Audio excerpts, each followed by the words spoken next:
You're here for the 5 unconventional HR secrets you'll want to know in 2024 with Built Brands and North Point Hospitality. So I want to do a quick introduction and introduce our speakers today. So we have Shannon McQuarrie of Built Brands, Chief People Officer, Christy Shepard of North Point Hospitality, Vice President of Human Resources, and Charlotte Buffington, our Director of Customer Success here at Beekeeper. And they're going to walk through a few items today. So Charlotte's going to kick it off with a few trends we're seeing in frontline workforces. We're going to talk about how you address frontline manager burnout. What are some tips to improve your employee experience? And why are performance reviews critical to your employee lifecycle? Close it all out for our Q&A. And with that, I'm going to turn it over to my colleague, Charlotte, to take it away. Great. Thank you so much, Logan. So in early 2021, many frontline businesses experienced the Great Resignation, meaning they were seeing higher turnover than ever before or than they'd seen in a really long time. And many of us believed this was an outcome of COVID, which it certainly was. But the fact is, many of these retention challenges still exist today.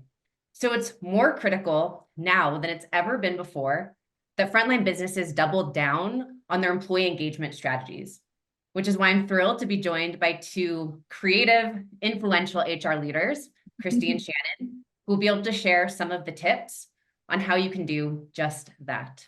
But first, I want to set the stage and provide a bit more context into what we'll be talking about today.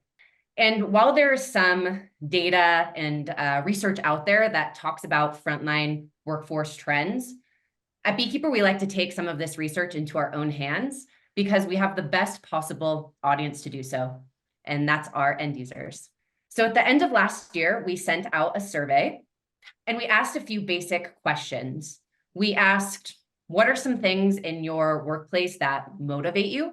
What stresses you out? And why did you leave or why did you quit a previous job? Here's what we heard from that survey from 8,000 responses. So first we heard that disengaged frontliners are leaving in droves, and it might not be for all of the reasons that you think. So pay, for example, it's part of it, but it's only a piece of the puzzle. Next, the disconnect between frontline workers, managers, and the corporate office is very real.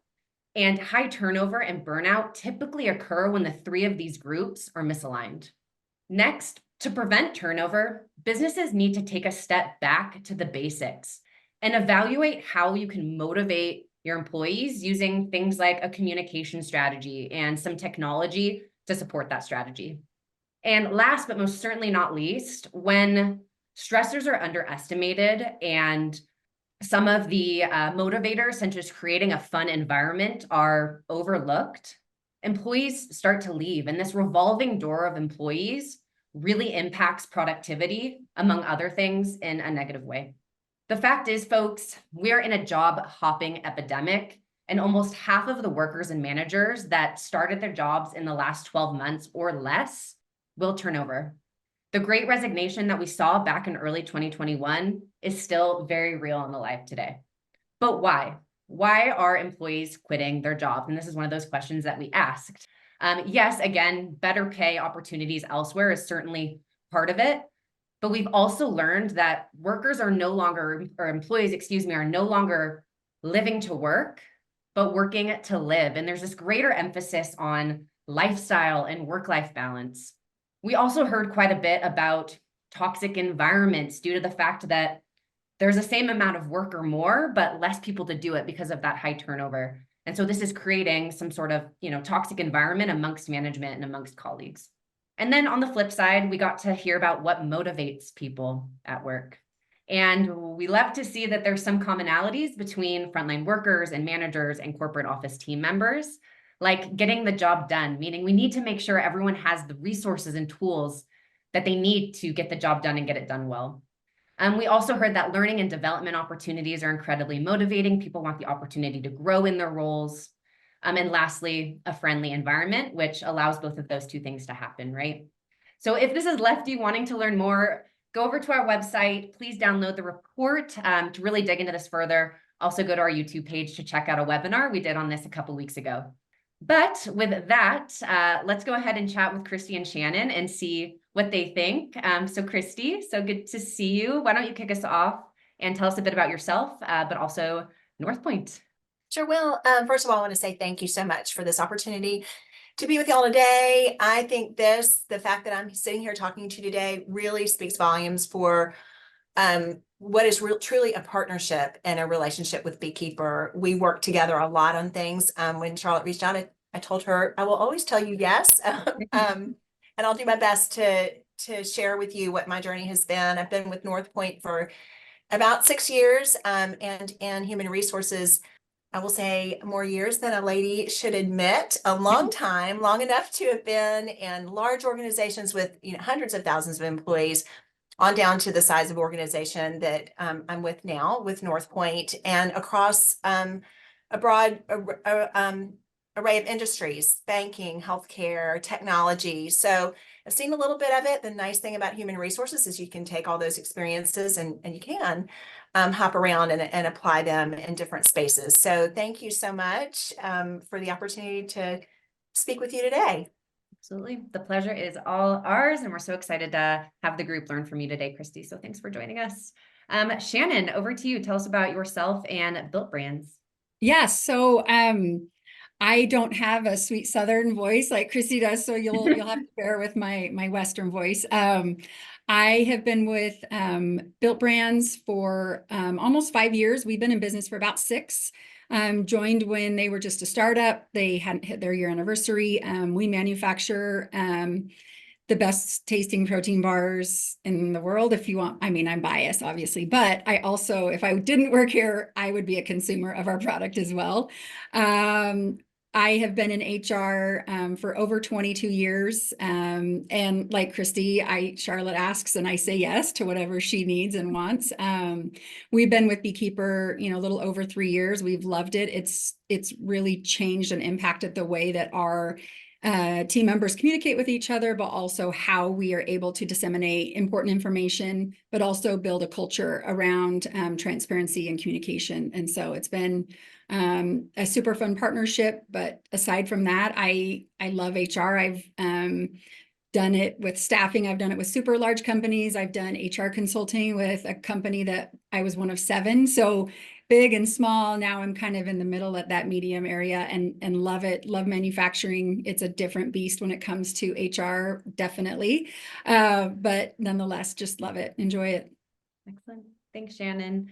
So you clearly both have a ton of experience, a lot to share.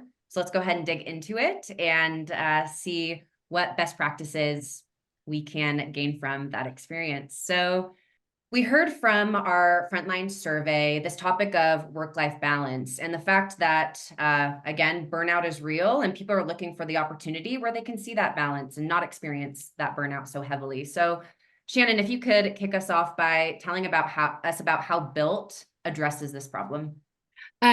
So I think with work-life balance, but also, that frontline manager burnout, I think one leads into the other. So when they're burnt out, that's when you kind of wonder why, right? The first thing that we like to do is just make sure that our frontline managers have a clear understanding of their roles and responsibilities. You hire people for a need, but then you give them a title, and that title may not necessarily match exactly what they're doing. And so we, being a smaller company, we can kind of make our own roles and we can make our own titles, and we allow people to have a title and create a title based on what they do, not necessarily what other companies categorize this one title as. And we also have we call it a flexible PTO. We don't tell people how many days they can and can't use. And I think that helps a lot with work-life balance. I've always said, like, I don't want to have to tell another adult, like, you can't take that day off, or, you know, your job's not getting done because you've taken too much time. We want people to be responsible and flexible. And that's helped a lot with kind of that work-life balance. When people feel burnt out, you know, they're able to take a day to decompress. And so that's been super helpful for us. Yeah, great. And I think that example that you share about kind of reporting structure and necessarily who you report to based on your org chart, right, doesn't necessarily mean that's who you're reporting back to and chatting to on a daily basis. Do you have an example of what that looks like at Built? Yeah. So again, working for a smaller company allows us to do things outside of the box. We can think differently. And so we do have quite a few individuals that they are housed in one department. That's where their budget comes from. But they report to somebody in a completely different department. And we have an employee, she supports the sales team. She lives in that kind of sales bubble. She takes incoming POs for retail customers, but she reports to somebody in finance, and she reports directly to somebody that manages the credit and collections of those POs that come in from our retail customers. And it made sense because while her role supports a sales role, having her report to somebody in sales doesn't make a lot of sense for what we do, because they're not here every single day. They're out trying to get new accounts. They're trying to get in new stores. And we want them to focus on what we hired them to do, which is sales.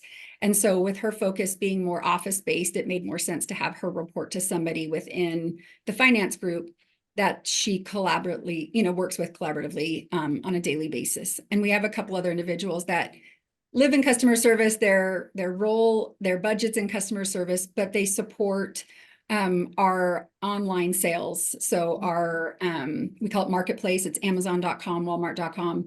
And so she reports to somebody different from what house she lives in terms of budget. And it just it's worked out well. And I think you don't necessarily have to report to somebody in your own specific department of where your budget's coming from or where you live.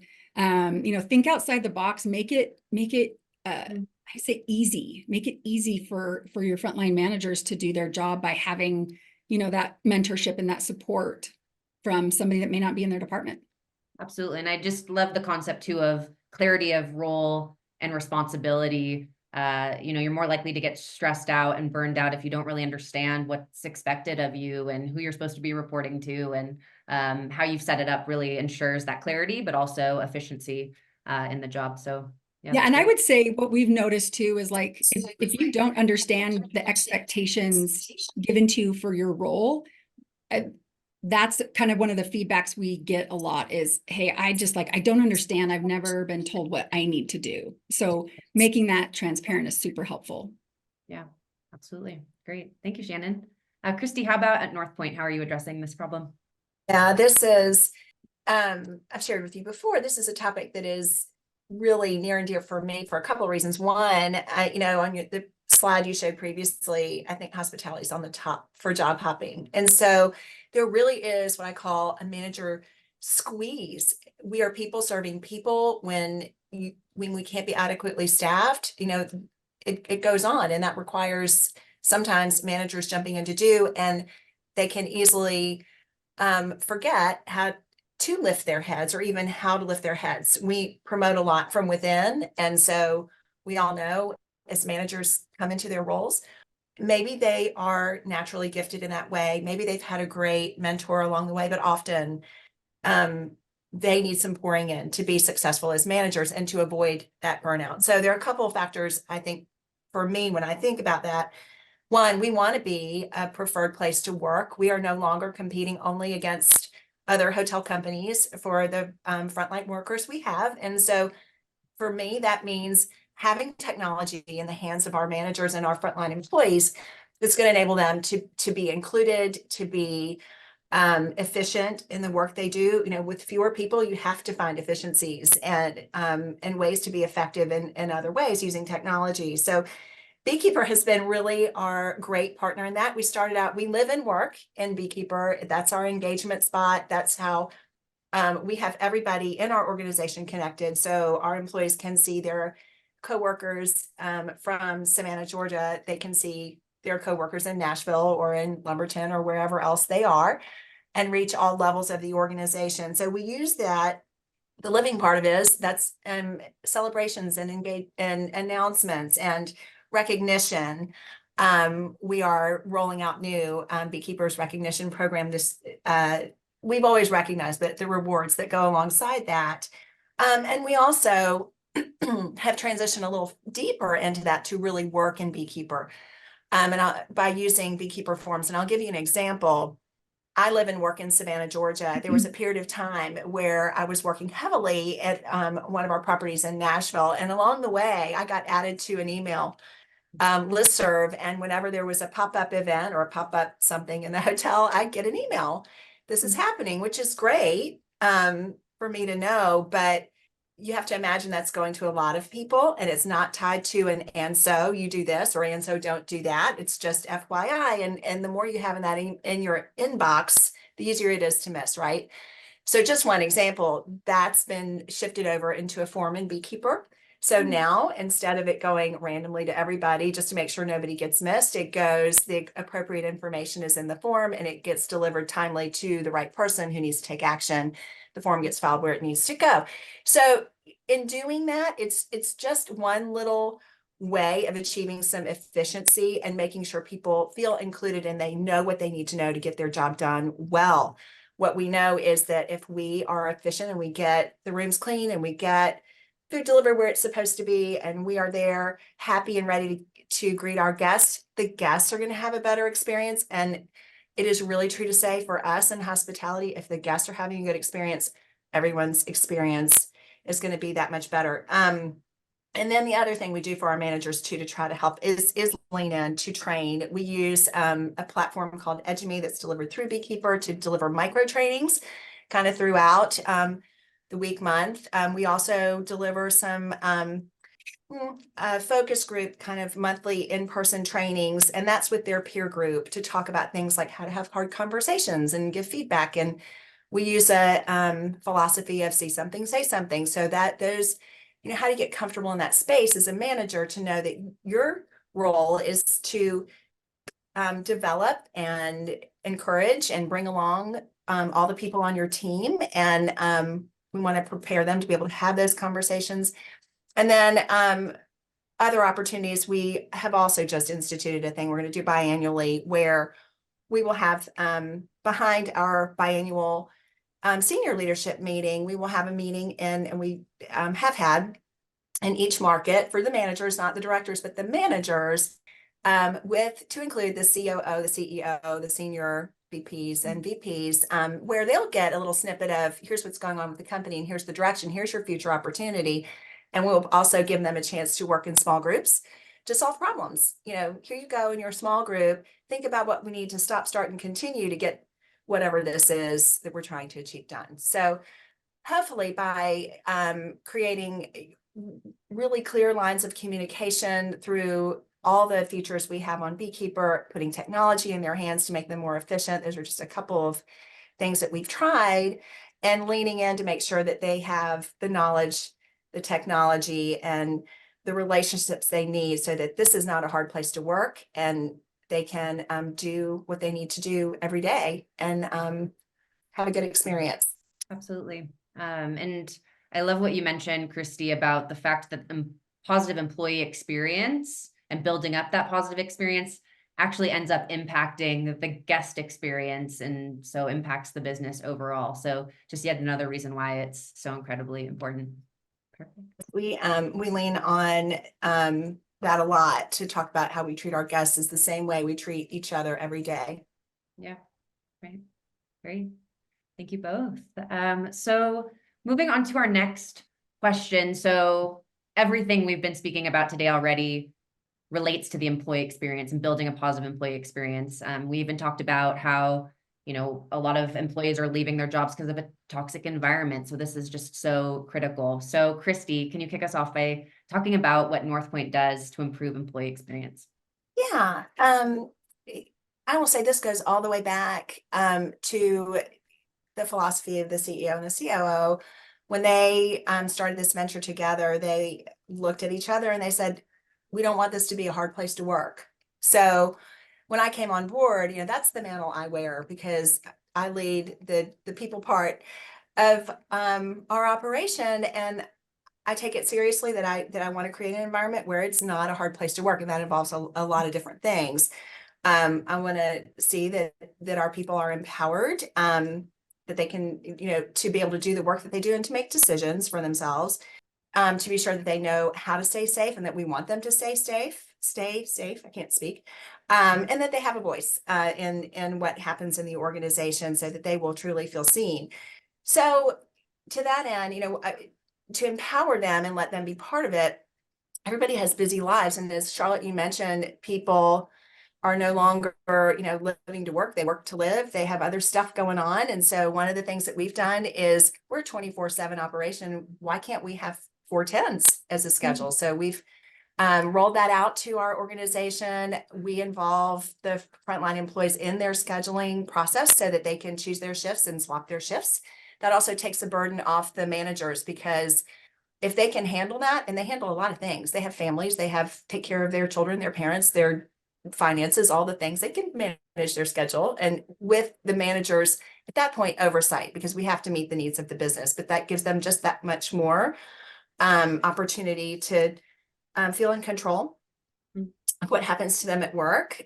We also, along those same lines, they can take care of their finances. We offer them early pay. They can decide when and how they get paid. If they want to take an early draft of payment for hours they've already worked, they can do that. They can schedule for a bill to get paid on a certain day if it is off cycle from the way that we normally deliver our pay, which is every 2 weeks. We deliver a lot of training, at least monthly in person. We lean heavily on Edgemy, which is that platform I mentioned earlier that will allow us to deliver micro trainings, or only a few minutes of like a little video that allows us to retrain where we need it, or just do little reminders of things, so that people have the skills and the knowledge they need to be successful in what they're doing every day.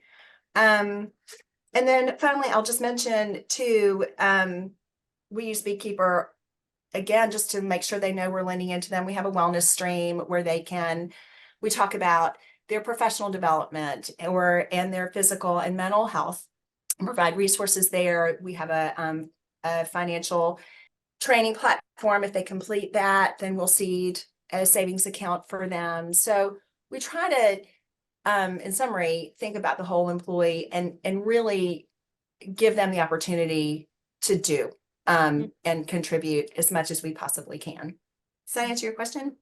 Absolutely. And I love when we see our customers utilize Beekeeper to lean into mental and physical wellness and health.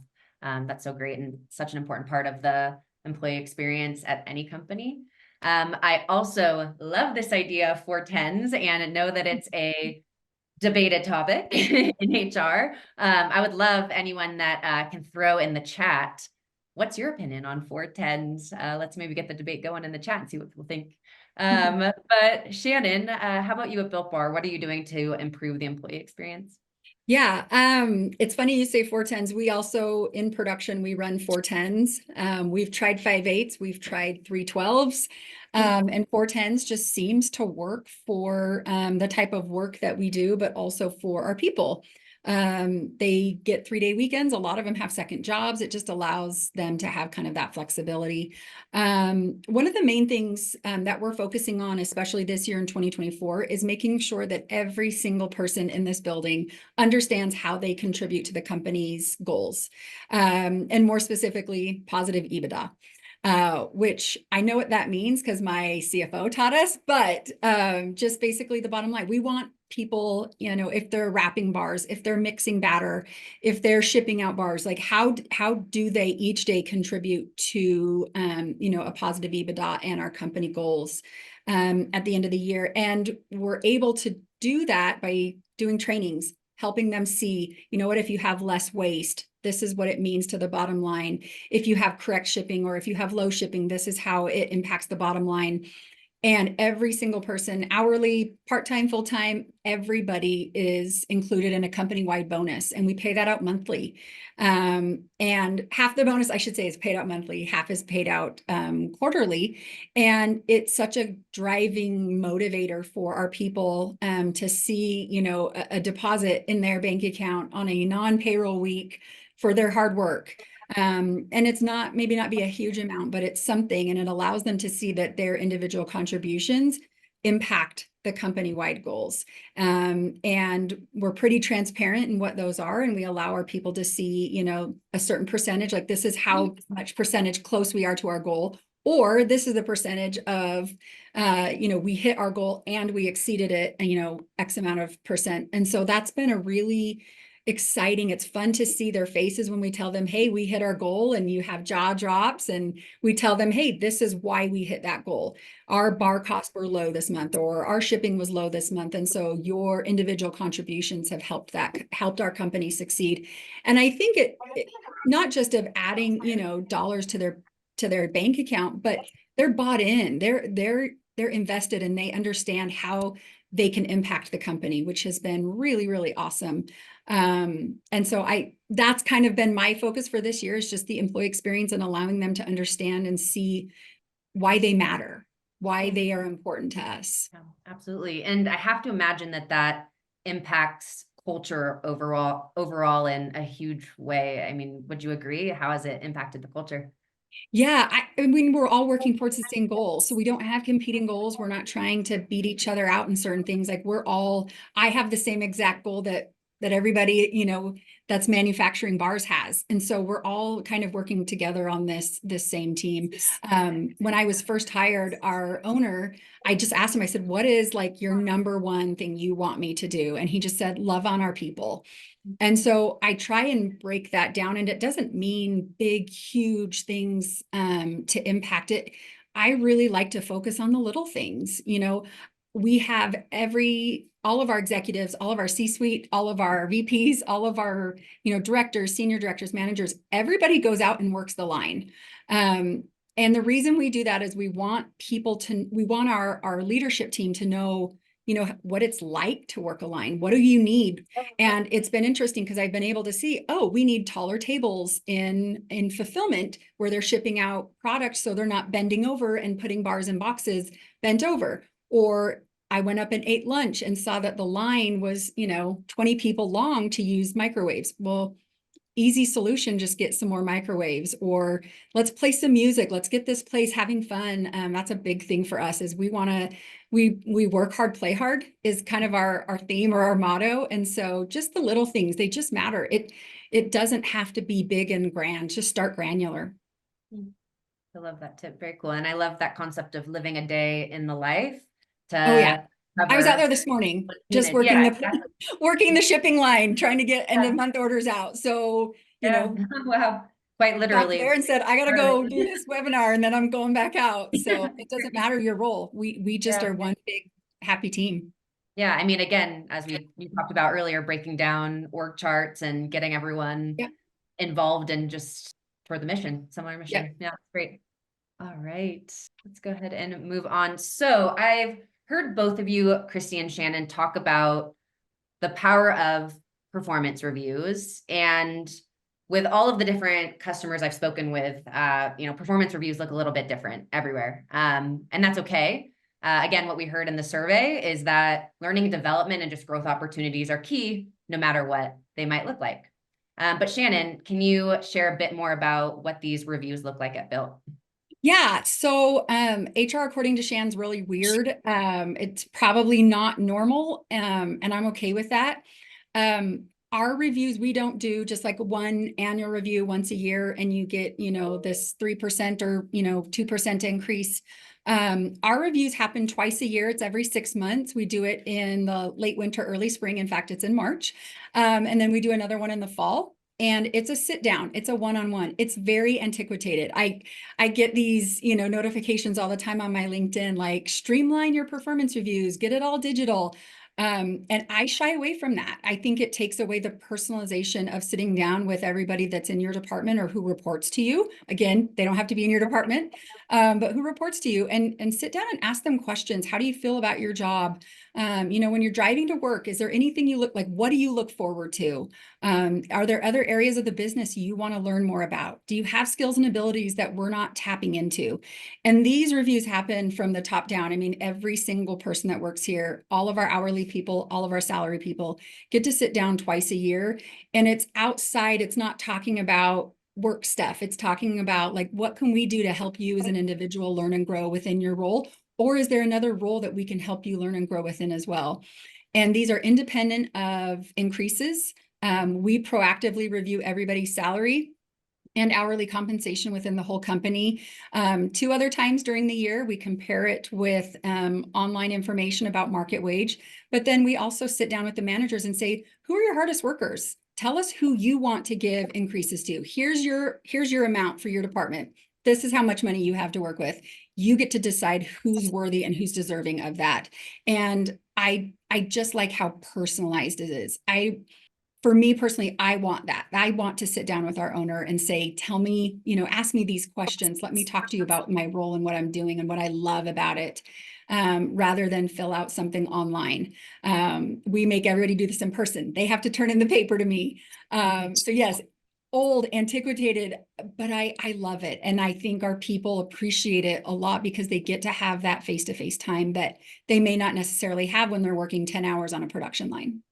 Yeah. And did I understand that correctly, Shannon? You're sitting down with, not you personally, but every single employee. Yes. You are doing it personally. Oh, even better. So My team. you're With my team, yes. I sit down with great. my team. We Thank actually, you. sometimes I'll help the production because there's a lot of people in that department. But yes, Great. we're not handing people a paper and saying, fill this out. Those questions are just prompts Right. for our people to talk to, our managers to talk to their people with. Yeah. And we have a couple examples too of what those actual papers look like. Can you walk through those a bit? Yeah, so one example up there is our one-on-one. That was a form that we used last year. We just, like our new one's coming out in March, and all the questions, they change twice a year. There's only 9 questions. I don't know why it's an odd number. It just works for us. And so there's 9 questions. You know, one of the ones I'm excited about this year is, you know, tell me one word you would use to describe Built. One word to describe the company. And I'm going to gather all of those words and try and do something fun with it within our facility. And so that'll be fun. The other form is, you know, when we do disciplinary action, we have 2 different forms we use. One is coaching. One is saying, ooh, you made a mistake. We want you to do something different next time. And the other one's like a big one, like, oh, this is disciplinary. It's more, if you do this again, there's going to be probably bigger consequences. And we originally just had one form, and we had managers come back and say, this doesn't work for every situation that we've got going on in the back. And so we said, all right, let's sit down and talk about it. Help us change it. Let's get your buy-in. You tell me what you want on these forms, and we're going to collaborate together. And they decided, can we split it up? Can we have one for this circumstance and one for these other ones? And it's worked out really, really well. Great. And yeah, that's exactly what you mentioned earlier about getting the people involved in the process to get buy-in, but also improve the process. You actually got a better process out of involving your people. Oh yeah, for sure. It was their idea. I love it. Exactly. Yeah. Great. Thanks, Shannon. Christy, how about performance reviews at North Point? What do those look like? Yeah. So our performance reviews, different than Shannon, ours is a little more, you probably would say ours is antiquated. We do performance reviews once a year, and for most employees once a year. For new employees, we sit down at 9 months. 90 days, 9 months, 18 months, and 2 years. And at those points, and in everybody's performance review, we do visit compensation at that time, not because that's the only time we ever visit it, but because we want to make sure we touch every employee's compensation at least one time a year. And they do have the opportunity. It doesn't mean that they're going to get nothing if their performance review is under, but it is an opportunity for individually as we talk through and review the year, that there's an opportunity to have a bit more than what might be earmarked, generally speaking. So we do have that aspect for it. I would say our performance review process is one moment in our performance management cycle overall. We start with delivering their performance review forms the minute they walk in the door. A lot of what we do is soft stuff. And we talk about, we are professional, we delight, we are hosts, we are caring. Well, what does that really mean? And how do you help that come to life in the mind of someone who's never worked in hospitality? It used to be that hospitality was kind of a direction for people to go because it was a place you could go without a degree and rise up the ladder. We have a lot of people walking in the door who don't really have that necessarily innately. They have that little drive for it and they're learning it. So we deliver that form right when they walk in the door. We talk about it throughout the year using Beekeeper. We have daily huddle topics that relate back to what those things mean and examples. And so the bulk of what we talk about in our performance review are those 4 pillars, but we also talk about, did you come to work on time? Did you stay the whole shift? And, how was your attendance? How were you in coming dressed for the part? A lot of what we do is kind of theater. We're there to serve our guests. It should be very quiet behind the scenes, and the guests should have just only the excellent experience of not having to think while they're with us. So we do use our performance reviews to reflect and to drive performance, not so much to be punitive, but just to reflect, how do we do this past year on these behaviors, and where do you need a little shot of juice? How can we help you feel a little more motivated during the year? If there are things that need to either be celebrated or corrected, we use Beekeeper to celebrate. We praise in public and we correct in private. So if there's something that needs to be nudged, we will do that. And that, because we use an electronic form, and the reason we do that is because we know we're anticipating growth. We know it has to be scalable for us. We know we need to be able to keep a record of what we've done and what we haven't done. And so it works for us to have a form, as I mentioned, that gets delivered, and the minute the employee walks in the door, there's the opportunity for both the manager and the employee themselves to make notes in it throughout the year if they want to remember something about what happened.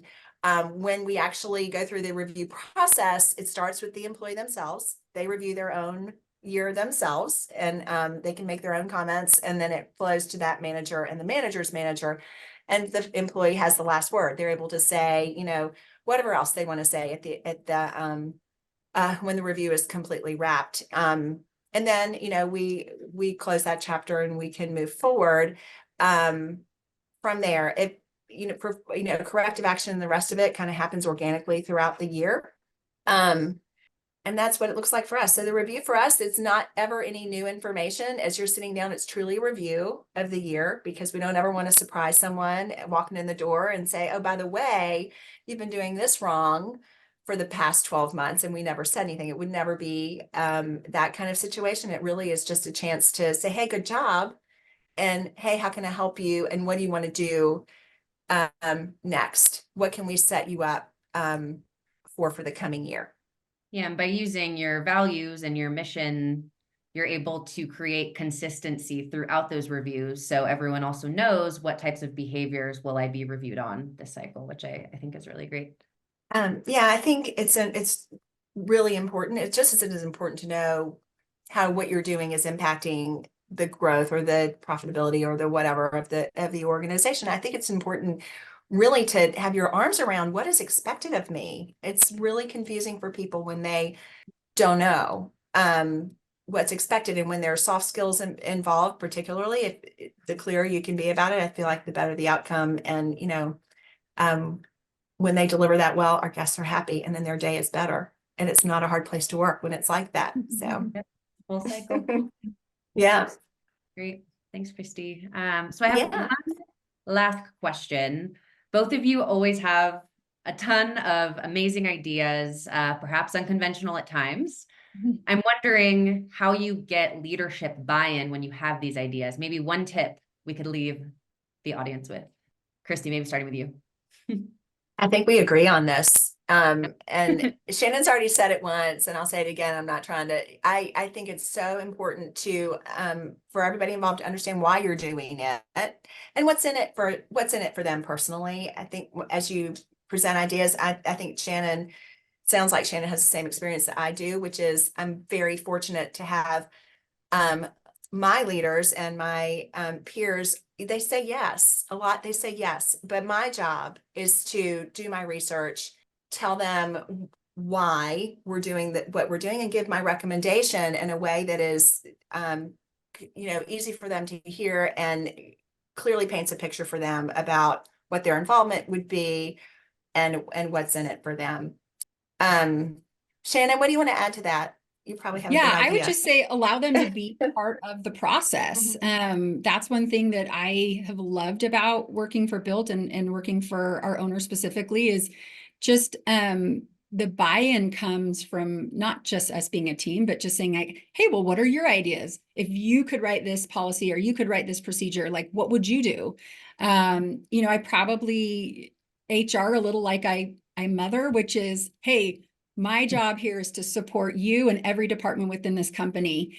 Your job is also to support HR. And so we can't be, against one another or at odds, when it comes to policies and procedures. And I'm willing to be flexible and bend and as long as you guys are willing to help us and let us know what's going to work best for your department, because that may not work what's best for the whole company. And so we'll come to some sort of agreement. But sometimes it's just coming down and getting on each other's level, so to speak, and saying, look, this is what's best for the company. Let's figure out a way to do it together. Again, everyone working toward the same goal. Yeah. Yeah. It helps us. Wonderful. Well, thank you both so much. We learned a lot today, and I will try to summarize 5 unconventional HR secrets from Shannon and Christy. The first, don't be restricted by org chart walls, right? Be willing to create your org charts or just the work that's done based on what a job is supposed to do and the outcome, not necessarily the title. Lastly, second, learning and development is not only a motivator, but it helps reduce burnout. It's so important to focus on continuous training. We just heard about this, but involve employees, also leaders in the process to help gain buy-in. Performance reviews, they can look a little bit different everywhere, but make sure you have them. They go a really long way. Also, lastly, your strategy does not have to be big and grandiose. We heard this from Shannon, right? Focus on the small things to start. It can really impact employee experience and go a long way. All right, Logan, what questions did we get? I can see quite a few have popped up. Yes, thank you, Charlotte, Christy, and Shannon. We did get quite a few questions. We're a little over time, so if it's okay with Shannon and Christy, maybe we can continue with some questions. Again, this will definitely be sent out as a recording. Are we okay to ask a few questions? Mm-hmm. Yep. Sure. Okay, great. So the first question I want to ask is, how do you moderate your employee speech so they don't harass others or say any inappropriate things? And either Christy or Shannon, you can take that. I would say, I don't know if moderate is something that you're able to do because you're not able to be with everybody in your company at all times.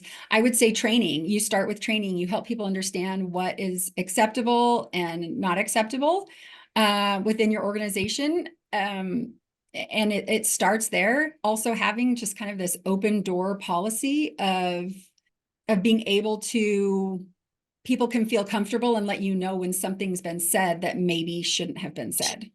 And I think that both of those things are something that's worked for us. Great. Thank you. Another one is around the bonus structure that was talked about. Can you share with us more on your bonus structure? We would love to get something implemented. Ooh, yeah, we have, obviously a company-wide P&L, and we have goals each month to hit in terms of revenue, and we have it kind of separated into it's separated into department, but then each department has 50% or half of the bonus is based upon one goal and the other half is based upon EBITDA. So everybody in the whole company 50% of your bonus is based on EBITDA, and that's quarterly. And then the other 50% is monthly. And so in certain departments, their goal is, the cost of what it costs us to produce a bar. Sales and marketing, they're focusing on revenue, they're focusing on velocity within stores, they're focusing on online sales, those kinds of things. Other groups are going to be focused on, cost of shipping, what it costs us to ship out our product. We made it very, I would say we tailor-made those goals to departments, stuff that is workable, achievable, feasible, and every single person can contribute to. And that was super important in creating a bonus structure. Does everybody have the ability to contribute to that? Down to, our person that puts bars in a box, but also all the way up to C-suite. And so again, I don't want to say dumb it down, but just make it simple, make it something achievable, and make it something that works for your company and your business. Great. Thank you, Shannon. We had actually like 2 or 3 questions around the 410s. So Charlotte, we did spark some interest here. The question, love the 410. How do you implement it if you have different workforce? This person has field marketing employees and they need to work weekends as well. So just kind of thinking about how you implement it. Christy, go for it. This is your forte. Yeah. I don't know if it's my forte. Really, it won't necessarily work in every part of your organization. So I think really you just, with an open mind, have to sit down and look and see what are the needs of the business, and thinking as flexibly as you can, how can we make it work? Not understanding, if they have to work on the weekend, could it be a possibility? Maybe you have to think about what are our work days then? Like, could you just shift your mindset about that a little bit? I know I'm probably not answering clearly for you to what to do with those people, except for just to tell you, remember that it might not work, but you might have to turn it over and look at it from another angle. Think about the days, think about breaking it up. I think if you're gonna put it on the table, you just might have to break it a little bit to make it work, or decide it's not for that department, and that's okay too. One thing that we also do with our 410s is we have people that work Monday through Thursday, and then we have people that work Tuesday through Friday, and we have people that work Wednesday through Saturday. And so we're able to do the 410s, but not everybody works the same exact day. So that may be something that, you could look at as well, is can we, stagger our people so we've got the coverage that we need during the week, but also on the weekend. Great. Thank you. I'm going to do one more question and then we'll close it out. And I appreciate everybody who's sticking around, as well as Christy and Shannon. But the last one is, how do you prevent any off the clock access, which would entitle employees to compensation? So any kind of off the clock access of Beekeeper. How do we prevent that?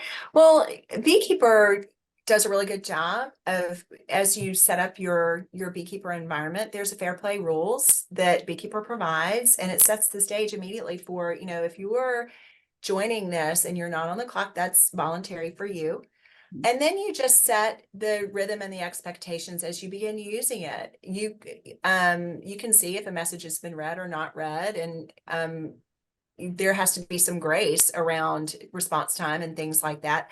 There really is not, I think almost naturally that flows into, as you're using Beekeeper, you begin to understand what is the response time on that, and know that, a message that went out here might not be answered immediately. Sometimes if someone's not working, people do stay pretty engaged, but we set the expectation in the beginning using the fair play rules that Beekeeper will provide you. Great. Thank you, both Shannon and Christy, for joining us. So just to kind of close out today, how can Beekeeper help? Well, we heard a whole bunch of stuff from Shannon and Christy about how Beekeeper can help, but also tips that you can take back for your companies, regardless of what tools you use. But one thing that I did want to drop in here is that we do have our webinar series that continues on. And we're going to be continuing on with how you can take some of the tips and unconventional strategies from Shannon and Christy and apply that to your own employee lifecycle management, And we have another webinar on March 13th that you can see, and we're going to talk specifically about pre-onboarding, performance management, like Christy and Shannon discussed, recognition programs, and employee referral journeys. But like anything, we thank you for joining us today. You don't have to take it from us about anything that you heard today from our customers. We have thousands of customers across the world. Shannon and Christy are excellent ones, and it's always a pleasure to discuss HR strategies with them. So Christy, Shannon, thank you very much for joining us today. We are very appreciative of having you join us. I hope everybody that stuck around was as engaged as well. And Charlotte, as always, thank you for moderating. It's always a pleasure to work with you. And with that, we will send out the recording. And thank you, everybody, and enjoy the rest of your afternoon. Thank you. Thank you.